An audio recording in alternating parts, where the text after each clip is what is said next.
Hello and welcome back to another episode of Power Rangers Lore. Today is going to be a long and complicated episode known simply about the Empyreals. Now, who are they, where did they come from, and what is the plans for the future for them? Now, let's go. Who are they? Well, we know this. They are extra-dimensional, powerful beings with godlike powers that are unseen as of yet in any type of Power Rangers lore. They are considered to be secondary antagonists, but the overarching antagonists of the Power Rangers series currently. Right now, the main antagonist is Zardes, who controls them, but we're finding out in the last issue that they are already chafing under his power. So, they are going to be the top dogs here soon.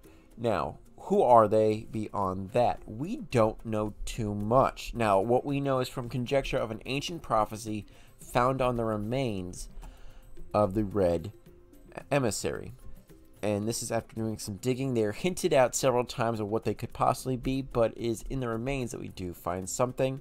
And this all comes from a long dead philosopher, or at least we believe he's dead. Sire Lentinovis, I believe his name. It's a long wording of English language that could be translated any way you want it to be. It could be an alien, and it could be just weird sounds, but in English it looks like Lentinovis, who claimed to see the birth of the universe. Now, anyone who claims that can only be taken with a grain of salt, especially since, like, how would he did that? I don't know. So, but he claims that he spoke with the first ones, aka the Morphing Masters, who created the three messengers, who are the three emissaries, the red, the yellow, and the blue, to spread peace and tranquility through the sea of stars that was the universe. But that light of those messengers cast a long and dark shadow full of pain and chaos that would one day destroy and rise up in the sea of stars and cast the universe anew in its final days. So basically what they're saying is Ragnarok is coming, and these guys are its herald. Once they're released and out and free, they're going to basically unleash hell and turn the universe into something new. Okay then. We know from what we've seen them do, they are wiping out planets, completely re-terraforming them. Not like Star Wars Death Beam destroying of planets, leaving nothing behind. But they're basically just going to a planet, finding life. Zardes, the Supreme Commander of the Altarian forces, is determining whether or not they are worthy of life or not. Anybody who's willing to join him is worthy of life. Anyone who's not, well, they suddenly are, quote, left alone, and then the Imperials show up and wipe them out completely, re-terraforming their entire planet while they're in there. Which doesn't sound like a bad thing in truth when you say it like that, but then he's like going, no, they're still on the planet. He's cooking them alive, essentially. He's turning them into popcorn, and then, like, the radioactive materials just, like, eviscerates them all. Now, that is, like, a huge deal when I say it like that. So, when I say terraforming, it doesn't sound bad, but I say, oh, he turns them into popcorn, just basically eviscerating them all on the planet. The entire planet, molten core is released. All the water is evaporated. All life is essentially wiped out entirely. The Rangers themselves barely survived the attack because they just hid under, like, a mountain of stuff and survived that way, but they were slowly dying. They were running out of resources really quickly within a week. The water was going away. Food was limited and scarce. That was like, holy crap, what is going on there? So, and like all the planet is like constantly shifting around. The tectonic plates are completely disabled. So that's the power of Imperial. And they didn't even really like waste a lot of power or time doing that. They just was like, Thanos snap, we're out. And that was it. So that is the power of the Imperials, and that is their supposed purpose, is to basically do that. They're basically to reformat this entire universe.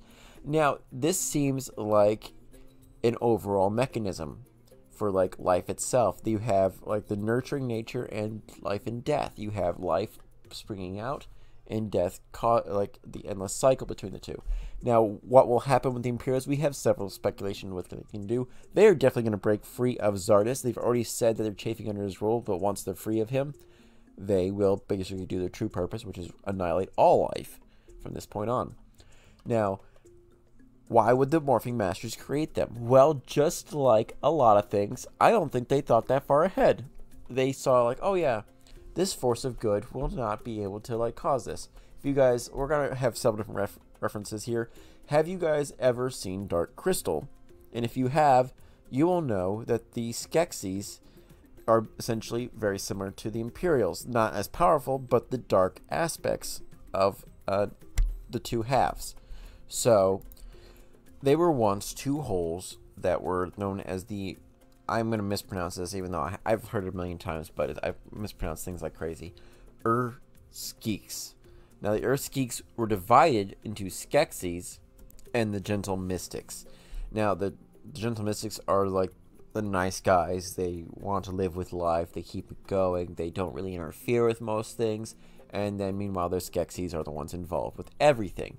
Now, oddly enough, they're also involved with the crystal entanglements. They know that the crystal of creation, or Azeo crystal, is involved in the creation of the Empyreals. And basically, from the remains of the Empyreals is brought back the quote-unquote Empyreals themselves. It's resurrected. I don't know. They're unleashed or resurrected somehow. Doesn't really matter. Either way, they have that same type of connection. There are multiple different scenarios of like two beings split up, being split into two versions of itself.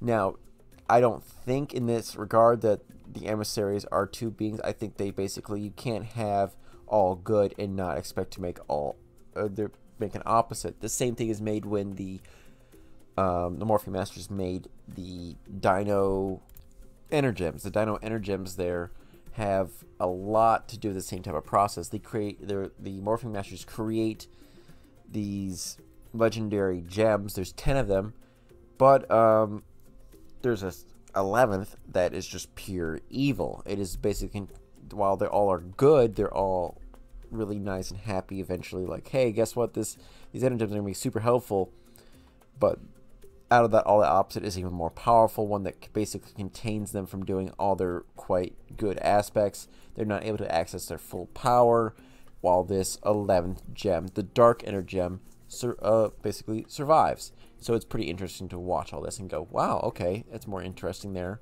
What's going to happen from these things? So are the Empyreals connected to them in some fashion?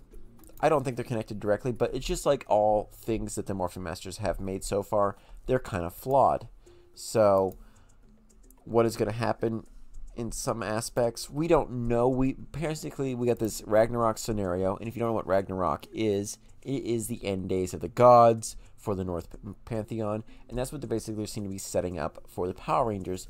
Is there some type of great battle going to appear at the end of times for basically what's going to happen after? And the prophecy in itself says, let's go back up here and look up here again. It will cast the universe anew in its final days. Now, its final days, does it mean the universe's final days, or does it mean the final days of the universe? And cast anew, it means basically it's going to get changed a lot. Now, does that mean that they're going to terraform everything in their final days, or is there some big fight that it's going to change everything in our aspect of how we view the Power Rangers in the whole entire genre? Now, mind you, the comic is separate from the TV show series. It's a different universe entirely. Now, that would be awesome. Are we going to get a team up that we've never suspected before? We're kind of been hinting at a Zordon and Lord Zedd team up. They've basically said, oh, that's not going to happen. But it could still happen, especially if Lord Zedd makes a play to try to get control of the Empyreals himself, or goes, no, no, no, you're ruining everything by doing this. You've gone too far, Zardes. And then, or Zedd finds out basically he was set up to be betrayed too. But I think he already knew he was set up to be betrayed. I don't know, it's hinted in his storyline. But are we going to get some other aspects? Are the forces of Dark Spectre are going to basically interfere as well and help the Rangers fight against this threat, who basically wipes out any type of future conquest that they can't touch. Like the Imperials could basically go out to a planet, wipe it out, and leave just a barren volcanic rock behind. Now, that seems like, oh, that's the things that Dark Forces would want. Not really. Because what we've seen in most Dark Forces, especially with Dark Spectre, he likes to conquer. He has slaves. He has this whole thing of feeding off the pain and misery of others. If you conquer a molten rock, it doesn't sound impressive. It doesn't sound anything. Like, what'd you do? I conquered this rock today. Yeah, exactly. But like, he's like, oh, I conquered the people of blah, blah, blah. They fought a good fight, but guess what? I beat them in the end. And they're like, oh, congratulations. Da-da-da-da. Force of Darkness. Yay, me. And, like, how are you going to share all these other resources with the basically limited that is going on? And then eventually the Imperials are just going to go after the worlds that you conquered already and possibly can wipe you out. So eventually you're going to see the Force of Darkness go, no, no, no, no, no. We can't let this happen. Because Imperials don't seem to care good and evil. They're just trying to reset. They're not necessarily bad, but they're not necessarily good either. They're just a force of nature at this point, from what I can understand. Just like the force of nature of good, force of nature of the emissaries, they're peaceful. They don't want to interfere. They understand that they have to get the Rangers there to get peace and stuff, but they don't directly usually want to interfere at all. Even when it comes like hurting somebody, they didn't want to do that. But when it comes to some, like, the Imperials, they were like going, yeah, well, no, we'll annihilate. They're the opposite. They want to interfere. They want to like wipe things out and reset everything to the basic what the universe used to be, which is just molten rock floating around space. So both two aspects, nurturing life and not basically resetting life, is played off here. But like, forces of evil don't want to deal with that. I wouldn't want to deal with that in any type of fashion, even if I controlled it eventually, especially when I find out they're trying to plot against me. So we're going to see some major things come up here pretty soon in the next couple of issues of Power Rangers Mighty Morphin and in Power Rangers itself, what the Imperials are going to do. And in truth, I can't do a full video about these until what goes on.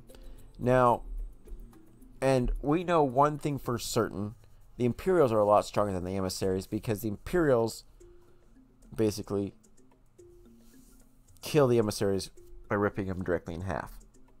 That's all we know. They basically just like to rip things in half, and they don't care that it's themselves in many ways. So it's pretty interesting to see what eventually will happen there. Now, thank you guys. This is the last little bit of the Imperials.